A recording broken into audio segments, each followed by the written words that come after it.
আল্লাহ কোরআনে একটা সূরা নাজিল করছেন মুনাফিকুন নামে। আমার কেন জানি মনে হয় আল্লাহ এই সূরাটা এই সমস্ত মুনাফিকদের জন্য নাজিল করেছে। আমেরিকার বোমার আঘাতে যতটা না আমার গাজার ভাইরা রক্তাক্ত হয়েছে, তার চাইতে দ্বিগুণ রক্তাক্ত হয়েছে এই সমস্ত মুনাফিকদের, মুসলিম নামধারী মুনাফিকদের জন্য। ইসরায়েলের যতটা না বোমার আঘাতে আমার মুসলিম ভাইরা রক্তাক্ত হয়েছে, তার চাইতে দ্বিগুণ রক্তাক্ত হয়েছে এই মুনাফিকদের কারণে।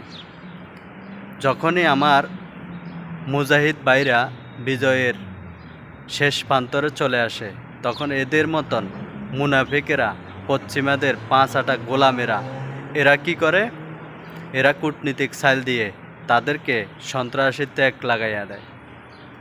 তাই আমি বলতেছি, পুরা দুনিয়ার 200 কোটি মুসলমান আমেরিকা আর ইসরায়েলকে যতটা না ঘৃণা করার দরকার, তার সাথে দ্বিগুণ ঘৃণা করার দরকার এই সমস্ত মুনাফিকদের। কারণ এই সমস্ত মুনাফিকেরা যতদিন এই দুনিয়ার মধ্যে বাঁচে থাকবে, ততদিন কখনো মুসলমান